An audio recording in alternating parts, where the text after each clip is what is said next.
நலம் நலமறியாமல் நல்ல கோல்டு காஃபு தும்மல், ஏன்னா பயங்கர ஃப்ரீசிங் டெம்பரேச்சர் ஒரு சிங்கிள் டிஜிட்டுக்கு போயிடுச்சு. இன்னைக்கு காலையில் கேஸ்பரை கூப்பிட்டு 7 o'clock வாக்கிங் போகும்போது அந்த சூரிய வெளிச்சத்துக்கும் அந்த மான் நடக்கிறதுக்கும் என்னதான் குளிர் இருந்தாலும் பார்க்குறதுக்கு அவ்வளோ பியூட்டிஃபுல்லாக இருந்துச்சு. இந்த இடம்லாம் பார்க்க டிரான்ஸ்பரண்ட்டாக ஐஸே இல்லாத மாதிரி இருக்கு இல்லையா?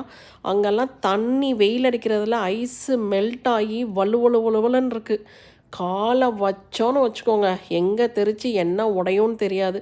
ரொம்ப பத்திரமா நடக்கணும். ஏன்னா ஃபுல்லாக ஹார்ட் ஐஸ் ஆகி பிளாக் ஐஸும்பாங்க அது. ஸோ ட்ரைவேலாம் ரொம்ப மோசமாக இருந்துச்சு. ஸோ எங்கள் வீட்டுக்கார் வந்து இந்த வாட்டி வாங்கின சால்ட்டு ரொம்ப நல்லாயிருக்கு. ஸோ இந்த மாதிரி ஸ்னோ விழுந்துச்சுன்னா இந்த சால்ட்டை நம்ம தூவி விட்டுட்டோன்னா அந்த வெயில் பட்டனையும் இந்த சால்ட்டுக்கும் ஐஸுக்கும் சீக்கிரமாக மெல்ட் ஆயிரும். ஏன்னா ஐஸு வெயில் இல்லாட்டியும் இந்த சால்ட்டு வந்து கொஞ்சம் ஈஸியாக அந்த உருக்கிறதுனால அந்த ஹார்ட் ஐஸ் ஆகாமல் இருக்கும். ஸோ காலையிலே கொஞ்சம் போட்டு விட்டேன். அப்புறம் இந்த சைட்லாம் வெயில் வராதான் ரொம்ப ஹார்டாகிடுச்சு. ஸோ குளிருக்கும் அதுக்கும் நல்ல காரமாக பெப்பர் சிக்கனும் ரைஸு பண்ணேன் மத்தியானம் லஞ்சுக்கு. ஸோ பசங்க நான் எல்லாம் சாப்பிட்டு முடிச்சாச்சு. Thank you so much friends for வாட்சிங்.